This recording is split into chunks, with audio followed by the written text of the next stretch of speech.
Okay, so here we are. We are at my house today and talking with Lindsey. I'm curious to hear about Lindsey's tennis story. I have a theory that everybody out there that plays tennis has a tennis story. So today we're going to hear Lindsey's. So, Lindsey, how long have you been playing tennis? Well, first off, thanks for having me. I have been playing tennis now for 9 years. Okay. So in 2013, I had a miscarriage. And I already had 4 girls, and my youngest was 4.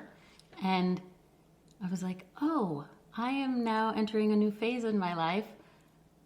But I thought I was going to have a baby, so I would have another baby. I had convinced my husband to have one more, and we had heard Trying for that boy. You know, we had heard all the jokes, like if you have a 5th girl, you'll have a basketball team, and all these different things. But he was like, okay, let's try one more time. So we did, but then when I miscarried, it was such a shock to me because I had had 4 healthy babies before, and it didn't even dawn on me, but you know, I learned like 1 in 4 pregnancies end in a miscarriage. So it wasn't like I was anything out of the ordinary. So I was like, I didn't know what to do, and I was really having a hard time, and I'd had a DNC, and then the next day, one of my girlfriends came to visit, and she said, when I lost my son, who was 18 months, she was like, what saved me was tennis. And I was like, oh.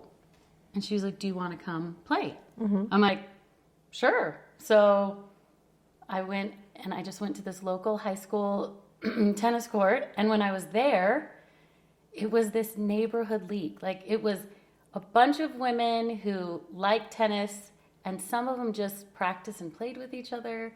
Some of them were on teams and leagues together, which I had no idea about.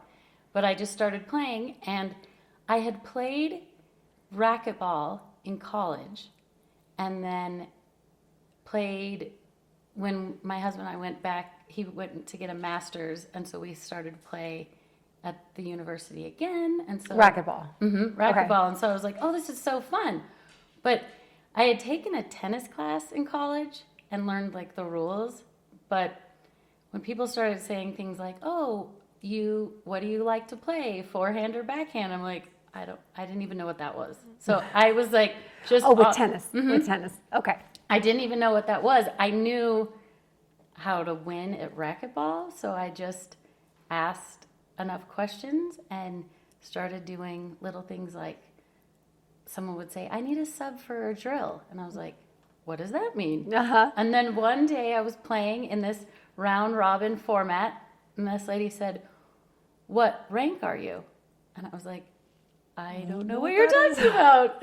And she's like, oh, like you've never played league tennis. And I was like, nope. She goes, well, you're probably a 3-0, but if you self-rate 3-5, then you can play on my tennis team. And I was like, okay. So I went into register tennis. I think it was like USTA, and I self-rated myself as a 3-5. And little did I know what that meant. I just had no idea. So I show up to my... So you like totally just skipped the whole like 2-5, 3-0. No. I didn't even know. I didn't know.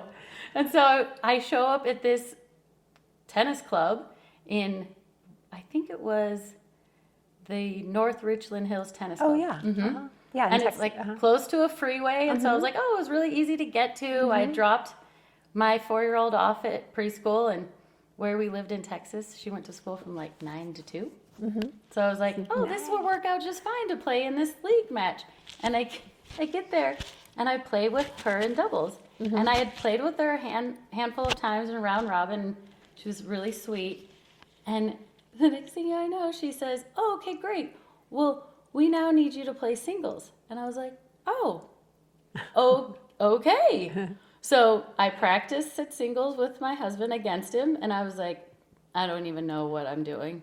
And he was like, well, I think you'll be fine. And I went and played, and I was fine. And it was the other captain of the other team who put herself on the singles line, and it was a really hot summer day in Texas. And by the time we started playing, it was really hot. And she was like, I don't know why I do this to myself. I'm way too hot. And I was just so pumped up on adrenaline and nerves that I was like, I can do this. And I won this singles match. So then teams were like, oh, you play singles. Don't you want to play on our team? And I was like, this is a whole new world.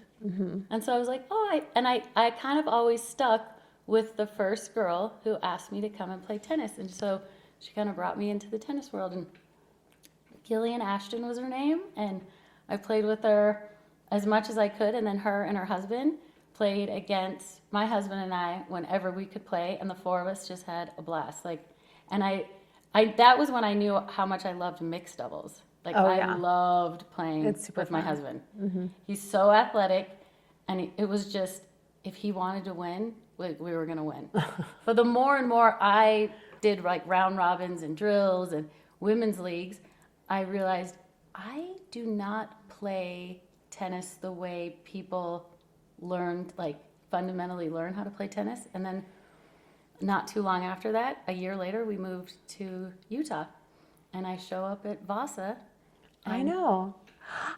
So Lindsey and I knew each other back in Texas because I'm a Texan and you're a Texan. Yep. And so we met through some mutual friends back in Texas. And nothing to do with tennis, though. Teaching it you was how to like make bread. she taught me how to make bread. Yeah. My family loves pizza that we make at home. All thanks to Lindsey and her Fast Easy Bread business that she has. It's so amazing. Anyway, and so I was taking tennis. I started playing tennis in a league. Oh, I just touched my microphone. It's okay.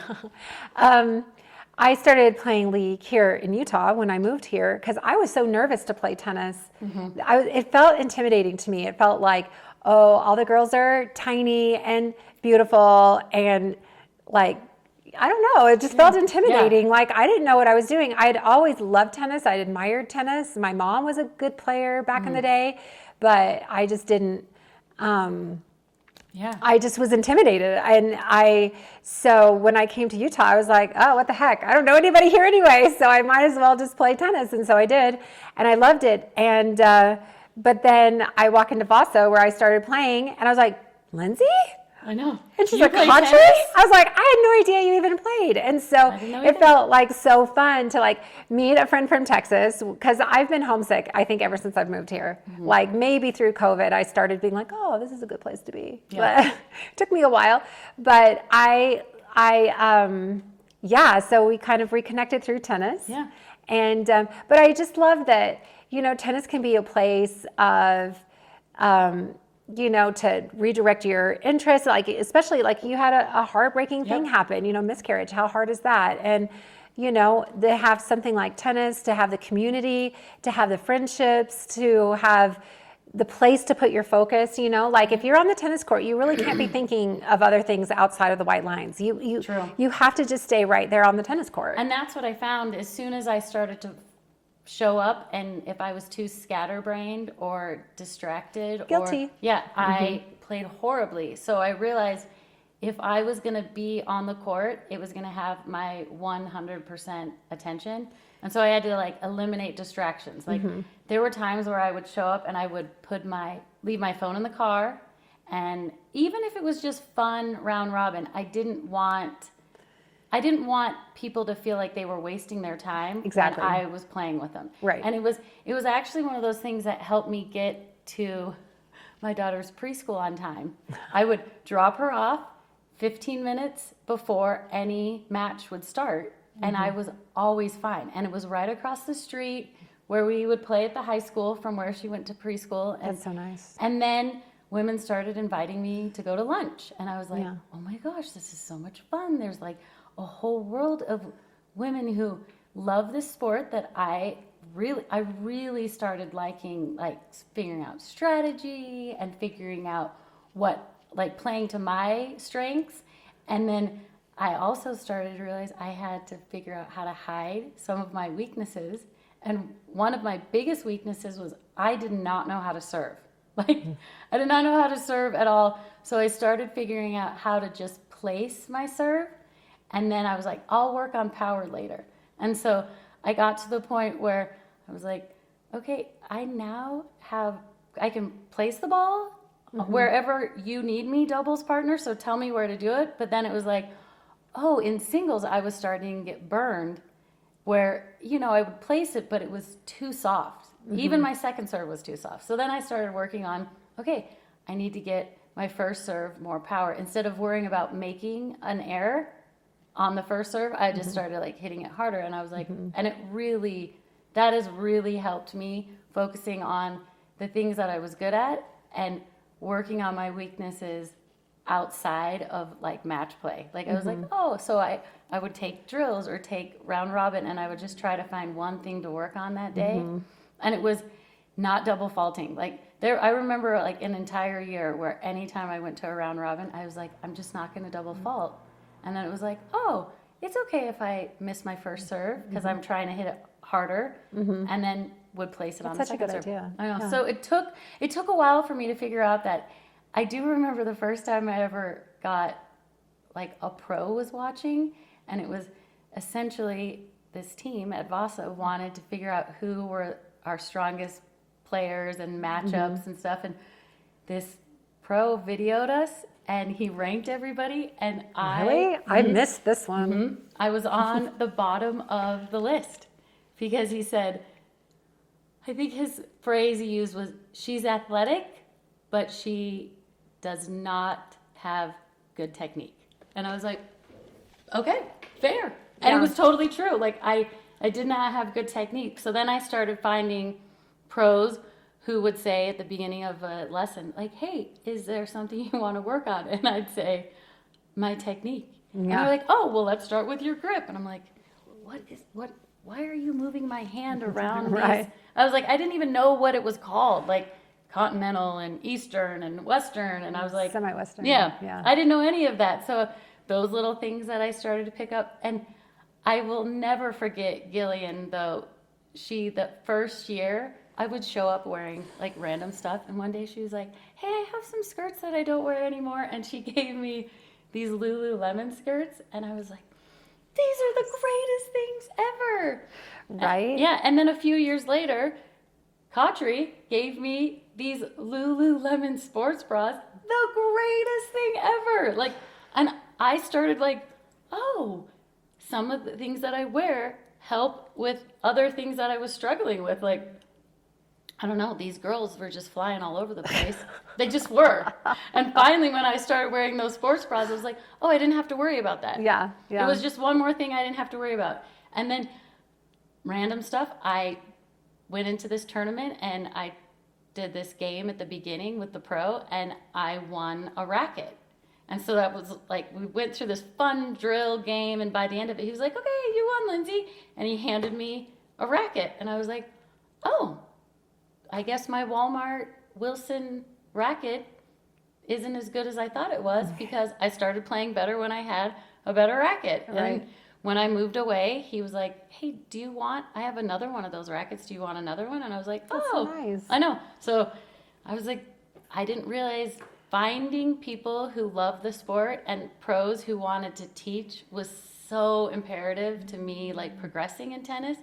But really, it was also a huge distraction from the grief and loss I was experiencing. But now it's my place to escape the chaos of the world. And it's like, I agree. if I can do 2-3 days a week of tennis for 2 hours, I'm like, I'm such a happier person. I'm a better mom. I'm a better friend. Like, it's my form of exercise. Like, I used to run half marathons and like sprint triathlons, and I hated every step. I hated running. That's so sad. I know, I just hated it, but it was something I could do with my husband, and I was like, I just don't really like this. And everyone was like, oh, the high of finishing a race, and I was like, I don't experience that. But the end of a good tennis match, win or lose, I'm always like, that was true. that So was so fun. great. So I found my thing, so I loved it. Yeah. So if you had to say what are the top 5 reasons why you love to play? Like, or I think there's number so one many. is social. Uh-huh.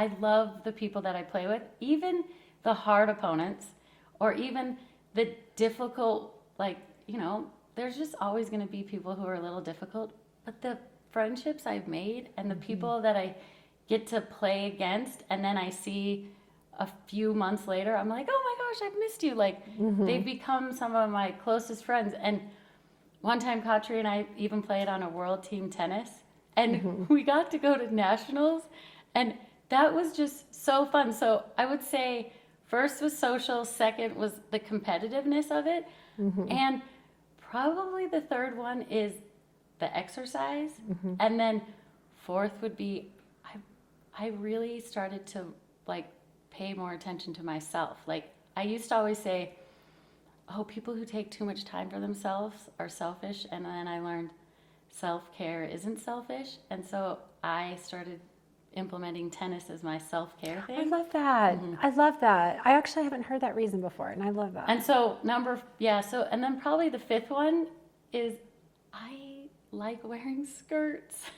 I agree. I was a cheerleader in high school, and that was what we wore like 3 days a week. And so as an adult, I couldn't like wear a skirt, just especially a short skirt, like around. But now I will put on my tennis clothes, and I might keep them on a really long time, even after I'm finished playing tennis. I'm like, it's fine though. Like, my kids know that mom's going to probably show up to the school in her tennis skirt to do all of her fun PTA stuff that I do and all the different things. It gets done. Yeah. And you feel cute. Yeah. Yeah. No, I love that. And no one's ever dress coded me, so. Well, even at the junior high where I know I'm not, I know if I'm not an you're employee. not a student there or employed there. Yeah. I don't know, you're a volunteer, right? Yeah. So I fun. love that. Well, cool. Well, so if you had to say, like, if you were to encourage someone to play tennis or to start playing tennis, like, what advice would you give? I would probably, the first thing I would do is go to a tennis court at the time that you can play tennis with just yourself and a racket and a can of balls, and maybe just, hey, I'm just going to try this out and see if I can hit some serves. And sure enough, there usually will be somebody else who's like, That's true. either they're playing in a league or they're playing in a pickup match, and they'll go, hey, are you like gonna be playing someone later? Or like, and you just start finding out what is local going on, because you don't have to spend a ton of money to start playing. Yeah. And a lot of rec programs will have like a adults beginners tennis. So you don't have to go sign up at a country club to play tennis. You can just go to the local rec center. Right. And that's kind of what ours was run through in Keller. It was called Catch, and it was this like neighborhood tennis. And then, like I said, someone just said, have you ever played league? And I'm like, what is that? And there is usually pros at random parks doing some lesson. Even if it's for kids, you can just ask them, like, do you know where a beginner could play? When I moved from Texas to Utah, I knew to look on the USTA website and just put in what level I was and where I wanted to play out of. And Like what city? I essentially just like kind of put myself into a Vasa team, and they were like, oh, you were a new player. We've never even met you. And I'm like, I just did it through the website. So Yeah.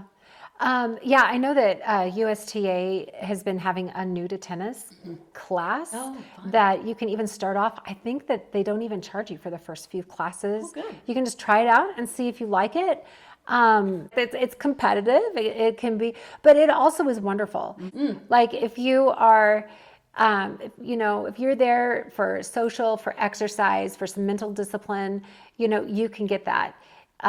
Also, if you want to win, there's nothing wrong with that. Yeah. Like we're there to win. Like if you only care about, mental health, then you probably be practicing yoga. And there's nothing wrong with that either. There is a thing called tennis yoga. Yeah. And sounds fun. I want to try. Yeah. So I would say one of the things that I did that really helped me playing a lot more tennis is I would say yes to playing with anybody. Yes. That's Anybody. something I would love to talk about. So I was a captain on a team, and Lindsey was on the team. Lindsey is the best person to have on your team. She is so willing to try new things, to play with different people, to have a great attitude. Everybody on the team loves to play with. They're like, I want to play with Lindsey. I'm like, well, step back. Me too.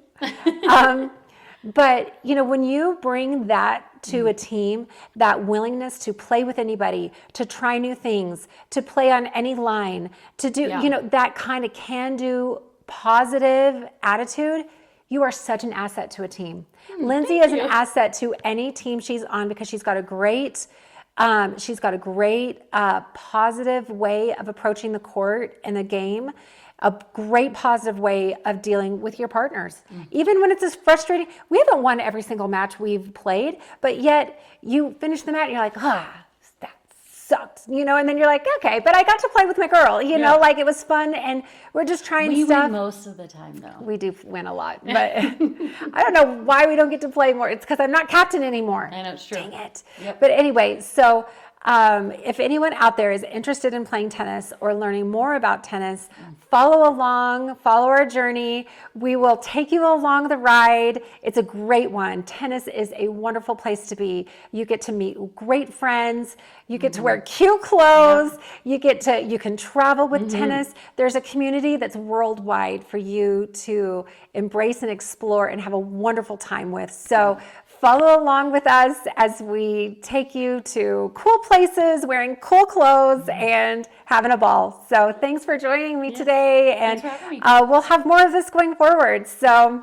peace out. Bye.